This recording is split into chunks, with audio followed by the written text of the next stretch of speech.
The New York Giants have lacked wide receiver talent for the past couple years now. Ever since they traded away OBJ, they have yet to have a player of his caliber or even anywhere close to that caliber put up numbers for the Giants and let alone be a wide receiver one. But the Giants have the opportunity to change that this upcoming draft. Picking at number 6, they have the opportunity, it might fall their way, selecting Malik Nabers out of LSU. Now, you know the Giants have a history of taking wide receivers out of LSU. They took a big one last time they did. Malik Nabers could be that for us, man. Malik Nabers coming out of LSU, man. He is 6 foot, around 200 pounds. He is electric with the ball in his hands. When you see him have the ball in his hands, you've seen what LSU did. They put up a lot of points last year. You know, they had the ball going around. He had 14 touchdowns last year, putting up almost 15 to 1,600 yards receiving. And if it wasn't for Marvin Harrison Jr. being in this draft, he would definitely be the wide receiver one. He's definitely wide receiver 2 in this class. I don't think Odunze is any better than him. Odunze is a really good wide receiver. But I think if I had my choice at picking one of them, I'm definitely selecting Malik Nabers at LSU. And once again, just him being dynamic and electric with the ball is exactly what the Giants need. They need a wide receiver 1 desperately. And I know the questions that comes with, the Giants don't have a quarterback right now. They still need to fix the O-line. We need to get a guy that can get open and be a difference maker for this Giants offense. We don't have that, and we haven't had that since we traded away OBJ. It's been that long since we've been talking about it. So Malik Nabers, a lot of things that you like to see. I'm not going to lie. I don't watch a lot of college football. I didn't watch him play any games live. But looking at the tape, he reminds me of A.J. Brown a lot. And now is he going up making contested catches left and right? That's not his game. He's not a guy that you're just going to throw him up the ball and expect him to catch a fade. But I will say he's an athlete. This guy's going to go up and get it. He's going to be doing whatever he can to go get that ball, and he'll come down with it 9 times out of 10. He's a dynamic player. You've seen LSU doing push passes, letting him take sweeps, and the acceleration that he has once the ball is in his hands is second to none. Second to none coming out in this class. I think he's a lot better after the catch than Marvin Harrison Jr. Marvin Harrison Jr., we know he has the hands, he has the route running. And Malik Nabers, is he up there with Marvin Harrison Jr.?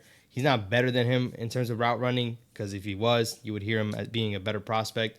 But like I said, I don't think he's that behind Marvin Harrison Jr. And I still think all the moves that he was able to do at LSU and all the things that you see work at LSU, they're going to translate well into the NFL. You can just see it with this guy. Malik Nabers was a junior last year, and he's only the age of 20 going on 21. Malik Nabers is still young. The development can still take place, and who knows what he can be a couple of years into the NFL. With the Giants selecting at number 6, we talked about it already. The top 3 QBs in this class could already be gone and probably will be gone. Drake May, Jaden Daniels, Caleb Williams. All 3 of those quarterbacks are going to be gone. Now, the Giants are going to have to pivot and see what they can do. Maybe that requires them to trade back up into the first round. Maybe they go make a trade for Justin Fields. That might be my next video. They might have to make a trade for Justin Fields. Who knows what it is? I'm not worried about who's going to be at the helm that much in terms of taking a wide receiver and taking a guy like Malik Nabers. And comparing them across the league, there was another player that had 17 touchdowns, and he was on the same team as Malik Nabers. So here he is fighting with another receiver on this team. The other guy's putting up 17 touchdowns, but not nearly the same amount of yards that Malik Nabers had last year. And him playing with Jaden Daniels, obviously one of the top. He was a Heisman winner last year. That helps him a little bit. He did play with a good QB, but if you throw on the tape, man, he was wide open for a lot of those plays. Wide open, burning guys, getting open by any means, and this would fit perfectly with the Giants system. Now, I do think Brian Daboll is going to take over being the offensive coordinator. We still haven't signed one yet. Mike Kafka's not officially out, but I'm starting to lean towards Mike Kafka being out. He's already getting second-round head coaching interviews, so who knows what's going to happen with Mike Kafka. But with Brian Daboll taking over, you saw what he was able to do with a guy like Stephon Diggs. And now do I expect Nabers to step in and be a Stephon Diggs? Not necessarily. But him blending with this wide receiver core right now, having a Darius Slayton on our side, having a Jalen Hyatt that's going to come in and obviously push everyone deep. And then having Wan'Dale in the slot. Wan'Dale showed so much promise towards the end of the year, this past year. And this is coming off of ACL tear. He could probably get better this upcoming year. Wan'Dale looked really good, and I'm excited to see that go on. And once again, hopefully this promising young core could continue to blossom, especially if you add a guy like Malik Nabers. Now, is there a chance that Malik Nabers won't be there at 6? Sadly, there is. Jim Harbaugh is going to be coaching the Chargers. It just got announced today. He ended up signing with them. They're picking right in front of us. Now, what are they going to do? Are they going to go wide receiver? They drafted one last year. That clearly didn't work out. Maybe they want to get Malik Nabers right after the Cardinals end up selecting Marvin Harrison Jr. That's going to be a position we're just going to have to deal with when we get there. But hopefully Malik Nabers is there at number 6. Because once again, he is a wide receiver 1 that the Giants desperately need and have been needing for a very long time. We've been talking about this as a topic for the Giants, and we've been talking about how, the receivers aren't getting open, or, sometimes we don't have enough time. When you get a guy like Malik Nabers, it'll make everyone else's job a lot easier. What we thought Kenny Golladay was going to do, what we thought Waller was going to do this past year, make everyone's job easier. This guy is dynamic. Just get him the ball any way you can. Throw a screen, throw a slant. It reminds us and shows shades. I'm not going to go deep into it like that, but Odell was dynamic with the ball in his hands, and we haven't had a guy explosive like that with the ball in his hands since. We haven't. Kadarius Toney showed it for one game, and, we know how that ended up going.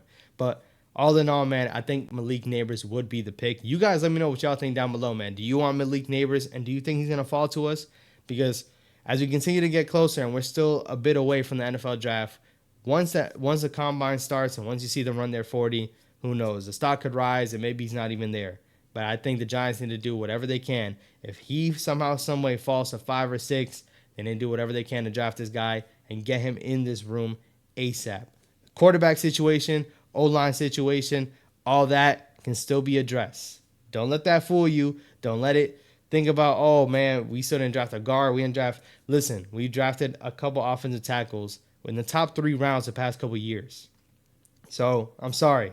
Joe Alt, the guy out of Penn State, we could push that to the side for now. I definitely think he's going to be quarterback or wide receiver coming in this first round, man. A couple of different housekeeping things. The Giants are still in search for their DC. They're coming around and they're starting to get hired around the league. Vic Fangio did leave the Dolphins and is signing with the Eagles, so we're going to have to face Vic Fangio's defense 2 times a year. We'll see how that turns out. I'm not really too worried about that. He was a good DC, but we thought Wink Martindale was going to slide over to Philly. At least we know we're not going to play him 2 times a year, which I wasn't worried about either. So the Giants are still looking to add a DC, as well as, once again, Mike Kafka. Is he going to be gone? They might be out a DC, an offensive coordinator, and a special teams coach. The Giants are clean sweeping everything, minus the head coach and the GM. So it's going to be a big, big telltale season for this upcoming year for the New York Giants and this new regime. The new regime is already looking like the old regime, and it could be an old regime in a year. Who knows what's going to happen? Once the Super Bowl happens and we're really looking forward towards the draft and free agency, then we could talk about guys like Saquon Barkley. Is he going to be back on this team? Are we going to cut Darren Waller? Those type of topics will be covered when we get around that time, man. So stay tuned for that once again. And once again, at the quarterback position, who knows? I'm starting to see Bo Nix get thrown around, J.J. McCarthy. Who knows what the Giants are going to do? And there's still quite a bit of time, but as we get closer, you're only going to hear a lot more of those things. So let's see what happens. Y'all let me know what y'all think down below, man. Subscribe down below. Road to 10K still active, man. We're this close to 2K, man. If you're new to the channel, man, subscribe down below. I got more content coming for y'all. I will catch y'all on the next one. Peace.